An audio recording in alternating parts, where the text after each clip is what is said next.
Hey guys, it's Kyle and welcome back to the channel.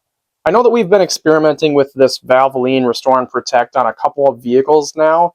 Today I have a 2014 Chevy with a 6.0 liter engine. This Chevy 2500 has about 200,000 miles on it, and we put this Valvoline Restore and Protect in it about 5,000 miles ago. Today we're going to see what the inside of the oil filter looks like and how dirty the oil is. Today I'm going to be using this Purolator 1 oil filter. I use Purolator filters on all of my vehicles. They just seem to do a really good job. I should also add, as a little bit of a bonus, 5,000 miles ago when we changed the oil for the first time, we put a magnet on the outside of the oil filter. So we're going to see if that does anything also. I have the dipstick here because they say that Restore and Protect is supposed to clean dipsticks as well as the inside of the engine. And I'm going to see if I can find some pictures back when I first changed out the oil. At the time, I wasn't doing any of these videos, but if I can't find any of the old photos to do some before and after pictures, we're going to start taking some photos now. We're going to try and focus on this one spot, and we're going to do a little comparison video in 5,000 miles to see if that has gotten any smaller or if it's changed at all. Next, I'm going to open the fill plug. That way the oil drains out faster when I get underneath. I'm going to get under the truck now and drain all of the oil out.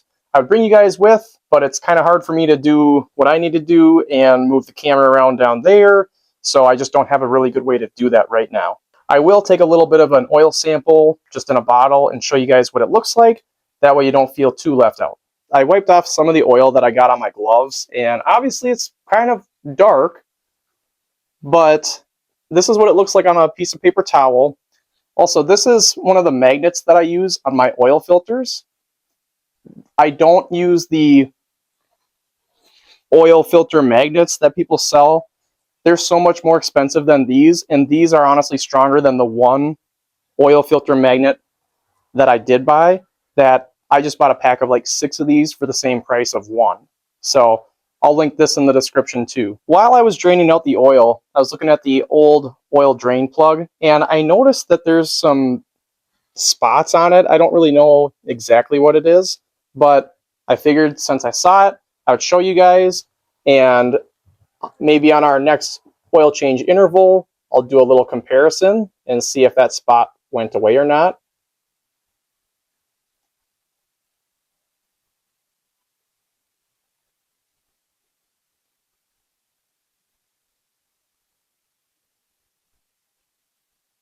So while the rest of the oil is draining out of the oil pan, I'm going to show you guys a little trick that I use to pre-fill the oil filters.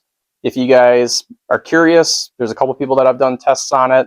Some of the tests aren't always saying the exact same stuff, but one of the videos that the Motor Oil Geek did, he found that according to his data, it was better to pre-fill the oil filters, so that's what I do. It's kind of hard to hold them and fill them at the same time, so I just fold in the tabs on the top of the box and I set the oil filter in upside down. Since the oil filter on this engine mounts just like this, it's a lot easier to pre-fill the oil filter. However, I understand that in some vehicles you're not able to do that. So I'm just going to pre-fill the oil filter now.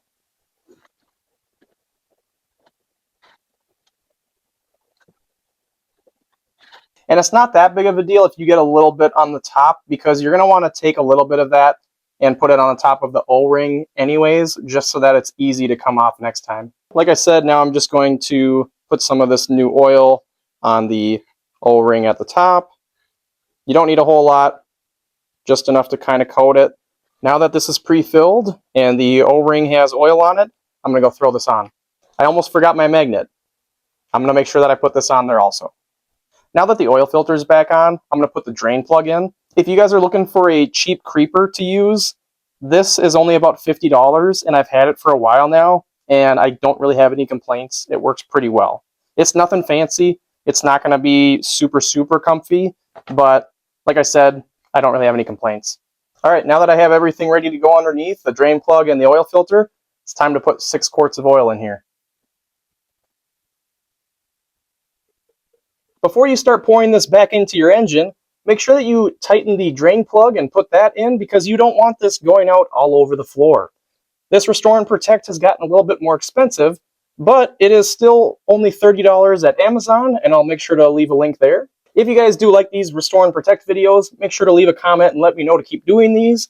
Also, if you guys do make any purchases with any of the Amazon links in the description, it supports the channel so I can keep making more of these.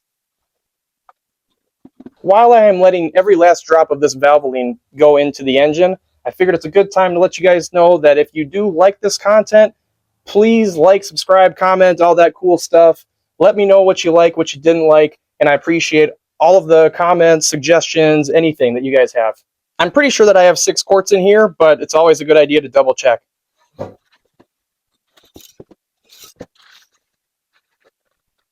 it looks like we're right on. Now that we're done with the oil change part, let's take a look at the oil and the inside of the oil filter. I've been trying to come up with different visuals to give you guys for the condition of the oil. And today I'm going to try this paper towel trick. And I'm just going to dunk this into the bottle and we're going to see what it looks like coming back out.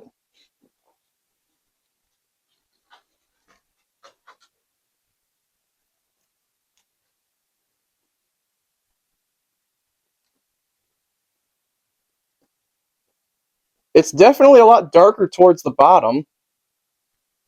Let me just turn on my handy dandy light here. Hopefully you guys can see that. It's kind of a weird color. I'm not sure what to think of that. Definitely looks dirty though. I want to see the inside of this filter. Now, I'm not sure why this is a Fram oil filter instead of a Purolator, but there was a Fram on it. In order to cut this oil filter open, I'm going to use this awesome oil filter cutter thing. And if you guys want to look at your own oil filters, I'm going to link this in the description so you can take a look at this too.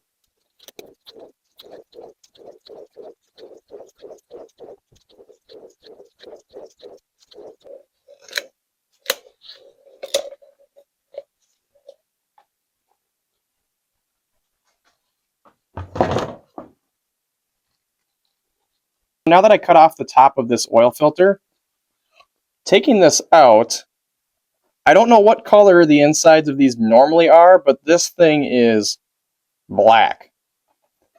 And yeah, I don't think it came like this, so we're going to set that down for now. Hopefully you guys are able to see in this can. There's not really a whole lot going on in here, but I think you can see where the magnet was. And I'm going to try and scrape some of that with my finger here.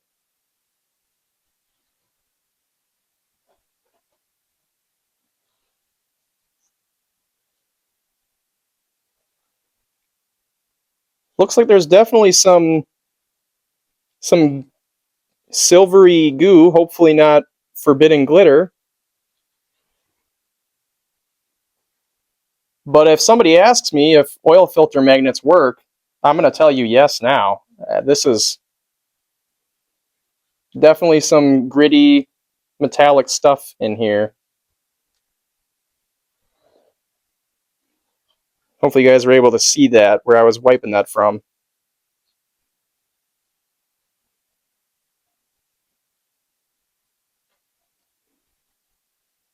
Yeah, hopefully that's not a big problem. I'm going to try and start to dump this out. Maybe I'll go to this side so you guys can see if there's any stuff left in the bottom.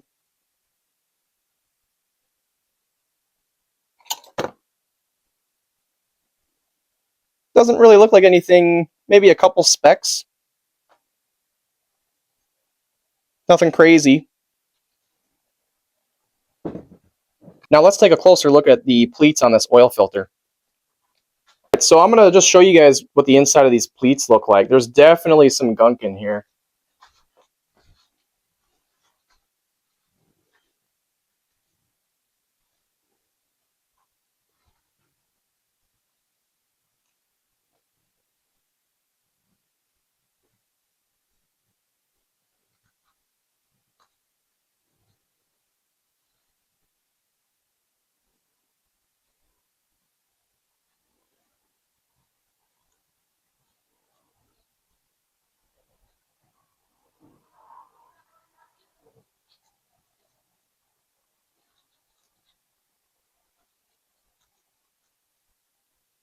It's not actually as bad as I was expecting for 5,000 miles on a 200,000 mile vehicle.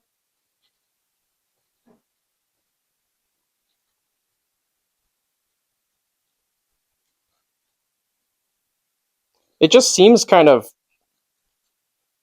sludgy, but it's really kind of hard to tell. I'm going to see if I can't scrape some stuff out of these pleats. I have this screwdriver here, so let's just pick a pleat and see if I can get anything to come out.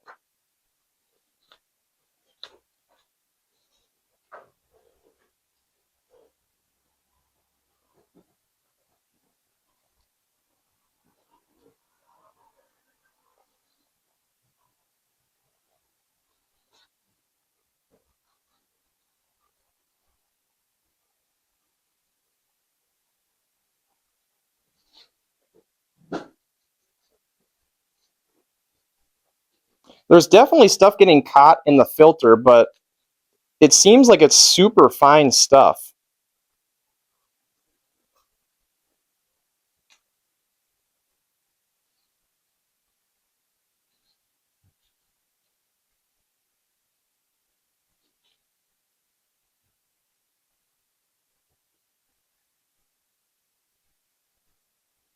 So I'm sorry that I wasn't able to get this filter taken apart very nicely, but as you guys can see, it just kind of looks pretty dirty. It's not like terrible, but it looks like everywhere on this filter is covered with a light coat of some sort of sludginess, something.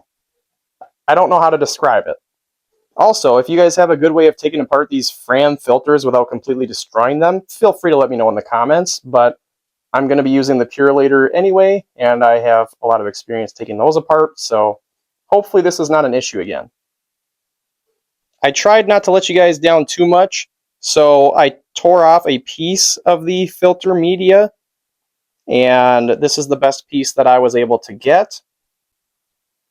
Again, it's nothing really crazy. There's not like mounds of stuff anywhere,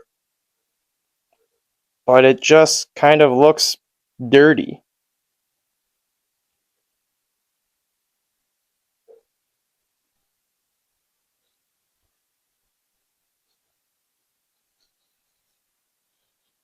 And this is the back side.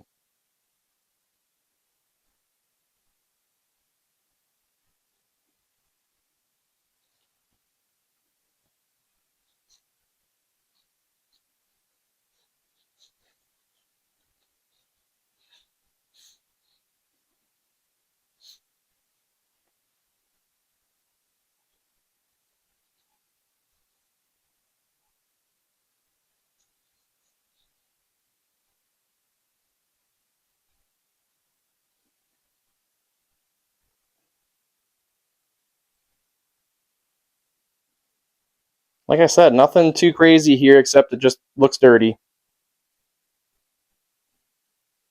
So now that we did the first oil change interval of 5,000 miles with this Restore and Protect, we're going to do another 5,000, and we're going to see what the filter looks like at that point, and hopefully I can get that one apart a little bit better to show you guys versus the monstrosity that I did on the Fram one.